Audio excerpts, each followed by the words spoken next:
जो भी गिरफ्तारियां हुई है उसमें से एक दो गिरफ्तारी दूसरे पक्ष से हुई है, बाकी सारे मुसलमानों को गिरफ्तार करके जेल में डाल दिया गया है। नहीं, एक तरफा कार्रवाई होने का कोई सवाल ही नहीं पैदा होता। आप एक चीज़ देखिए बिल्कुल कि खुशबू पांडे जो दिल्ली में भी काफ़ी जो है वो फैलाई हुई थी मामला सब, यूपी के अंदर भी काफ़ी वलवला अंगेज जो है वो तकरीर करती है, आपसे छुपा हुआ नहीं।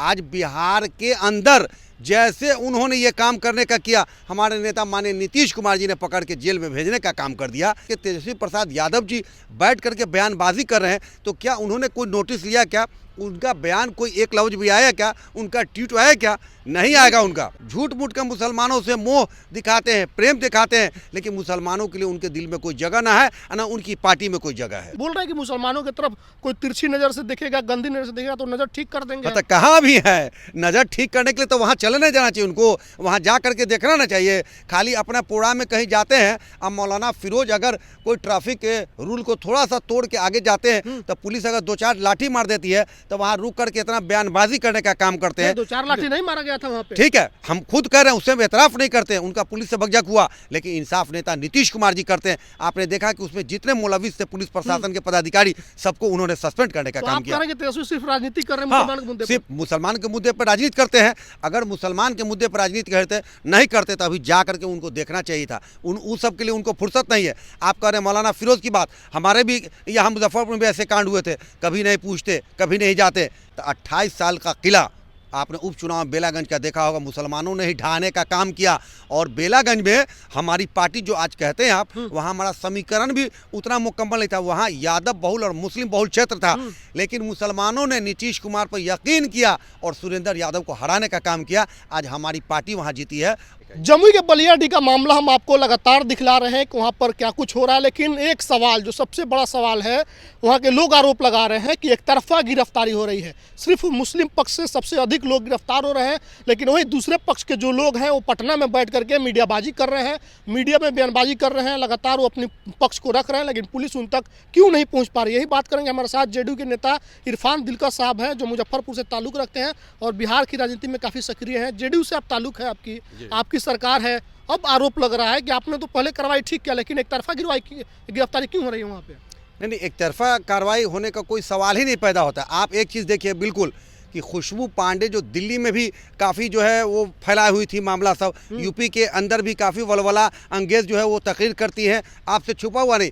आज बिहार के अंदर जैसे उन्होंने ये काम करने का किया, हमारे नेता माननीय नीतीश कुमार जी ने पकड़ के जेल में भेजने का काम कर दिया। तो आप खाली ये लोग जो पटना में बैठ करके तेजस्वी प्रसाद यादव जी बैठ करके बयानबाजी कर रहे हैं, तो क्या उन्होंने कोई नोटिस लिया? क्या उनका बयान कोई एक लफ्ज भी आया? क्या उनका ट्वीट आया? क्या नहीं आएगा उनका, नहीं आएगा उनका, क्योंकि वो झूठ मूठ का मुसलमानों से मोह दिखाते हैं, प्रेम दिखाते हैं, लेकिन मुसलमानों के लिए उनके दिल में कोई जगह ना है, ना उनकी पार्टी में कोई जगह है। लेकिन उस पर हम आएंगे तेजस्वी की क्या भूमिका है इस घटना में। लेकिन इरफान साहब, वहाँ के जो लोग हैं लगातार इस बात को कह रहे हैं कि अब तक जो भी गिरफ्तारियां हुई है उसमें से एक दो गिरफ्तारी दूसरे पक्ष से हुई है, बाकी सारे मुसलमानों को गिरफ्तार करके जेल में डाल दिया गया है। तो ये एक तरफा कार्रवाई नहीं है तो क्या है? अगर ऐसी बात है तो क्या आप लोग को संज्ञान नहीं लेना चाहिए इस मामले? नहीं, बिल्कुल संज्ञान में। आप देखिए कि हमारे माननीय मंत्री सुमित सिंह जी ने सबसे पहले संज्ञान लिया, तब इतना बड़ा कार्रवाई हुआ। हाँ ठीक है, कहीं बवेला होता है, कहीं झमेला होता है, तो दोनों पक्ष से कुछ हुआ होगा, इस टाइप से हम मानते हैं। ठीक है, गिरफ्तारियां हो रही है, लेकिन उस पक्ष से भी गिरफ्तारियां हो रही है, कमोबेश दोनों तरफ से गिरफ्तारियां हो रही है। और अगर उसमें कोई कमी है, बेसी है,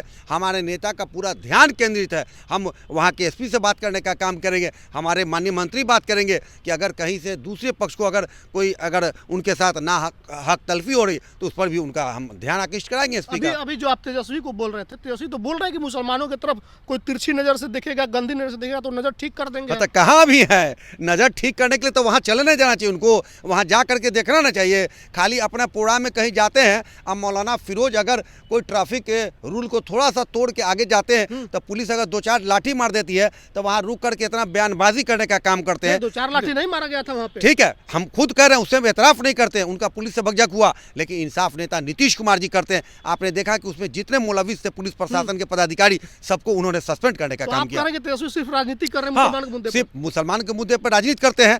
अगर मुसलमान के मुद्दे मुद्दे पर राजनीति करते नहीं करते तो अभी जा करके उनको देखना चाहिए था। उस सब के लिए उनको फुर्सत नहीं है। आप कह रहे हैं मौलाना फिरोज की बात, हमारे भी यहाँ मुजफ्फरपुर में ऐसे कांड हुए थे, कभी नहीं पूछते, कभी नहीं जाते। ये ऐसा इनका सिर्फ पाखंड है और ये सब ढोंग है। क्यों नहीं जा रहे? क्या सॉफ्ट हिंदुत्व की तरफ राजनीति हाँ, कर रहे हैं तेजस्वी यादव? उनका ध्यान है एक तरफ। आप देखना लीजिए भैया, लालू यादव जी ने जो राजनीति किया, पिछड़ों की राजनीति किया जी। और हमेशा अगड़ों को उल्टा सुल्टा कहते थे, कुर्ता पर गंजी पहन लेते थे। आज इनका बयान उनके बबुआ का आ रहा है, देख रहे हैं ना कि हम अगड़ों को मतलब भूमिहार ब्राह्मणों को भी अपनी पार्टी में सम्मान देना चाहते हैं। तो इनकी पार्टी कुछों का नहीं है, इनका एजेंडा जो था वो सब खत्म हो गया हुआ है। विचारधारा ढुलमुल हो गई है। विचारधारा ढुलमुल हो गई है, विचारधारा नहीं है कुछो नहीं है न। यहाँ के रहेंगे ना, इनको खुदा ही मिलेगा ना सनम ही मिलेगा, इसलिए इनका मामला ऐसे ही खत्म हो जाएगा। इरफान दिलकर साहब, मुस्लिम वोटर तो उनके साथ है ना मजबूती से। आप कह रहे हैं कि आप कार्रवाई कर, लेकिन मुसलमानों को तो भरोसा तेजस्वी पे ही है। अच्छा देखना लिए, अगर भरोसा रहता तो 28 साल का किला आपने उपचुनाव बेलागंज का देखा होगा, मुसलमानों ने ही ढहाने का काम किया। और बेलागंज में हमारी पार्टी जो आज कहते हैं आप, वहाँ हमारा समीकरण भी उतना मुकम्मल नहीं था। वहाँ यादव बहुल और मुस्लिम बहुल क्षेत्र था, लेकिन मुसलमानों ने नीतीश कुमार पर यकीन किया और सुरेंद्र यादव को हराने का काम किया। आज हमारी पार्टी वहाँ जीती है और चारों हमारे गठबंधन एनडीए गठबंधन की सीट वहाँ जीतने का काम किया है। तो मुगालते में नहीं रहे तेजस्वी जी, मुसलमान बहुत तेज़ी से नीतीश कुमार के साथ जा रहा है। हम मुसलमानों के साथ इंसाफ करेंगे तेजस्वी? वो करेंगे कि नहीं करेंगे उनकी बात है, लेकिन मेरे माननीय नेता नीतीश कुमार जी लगातार मुसलमानों के लिए काम करते हैं। आप एक बात और देखिए ना, नीतीश कुमार तो साफ ना कहते हैं हमको वोट की चिंता नहीं है, हमको वोटर की चिंता है। मुसलमानों के लिए जो उन्होंने बिहार में जो 20 सालों में काम किया, 9000 से ज़्यादा कब्रिस्तानों की बाउंड्री वॉल कराने का काम किया, मदरसा के असातिज़ा को, टीचर को 7वां पे स्केल देने का काम किया, कितना बड़ा कलेजा का काम किया है। एसपी साहब से आप लोग बात करेंगे जिस तरह से आरोप लग रहा है कि एक तरफ आज ही बात होगी। और आज मैं पटना में हूँ और हम अपने माननीय नेता को हर हाल में मैसेज पास करवाएंगे, हमारे माननीय मंत्री सुमेश सिंह जी को, चूँकि सुमित सिंह जी भी हमारे साथ दिल्ली में थे चुनाव प्रचार, बहुत अच्छे लोग हैं और बिल्कुल विश्वास रखते हैं हिंदू मुस्लिम एकजहती पे उनका काम चलता है, जिसका सबूत आपको वहाँ देखने को भी मिल रहा है। हम लोग बात करेंगे इंशाअल्लाह ताला। तो देखिए, जमुई में जो एक तरफा गिरफ्तारी हो रही है, उस पर कहा इरफान दिलकर साहब ने कि हम अब इस पर एसपी साहब से बात करेंगे, मंत्री सुमित सिंह के पास ये जा रहे हैं और वहाँ से फिर आगे मामले को संज्ञान में दिया जाएगा कि आप ऐसे नहीं कीजिए। रही बात तेजस्वी की राजनीति की, तो इन्होंने कहा कि लालू यादव ने पिछड़ा की राजनीति की, लेकिन तेजस्वी का विचारधारा ढुलमुल हो गया है, ना वो अगड़े के हैं ना पिछड़े के हैं।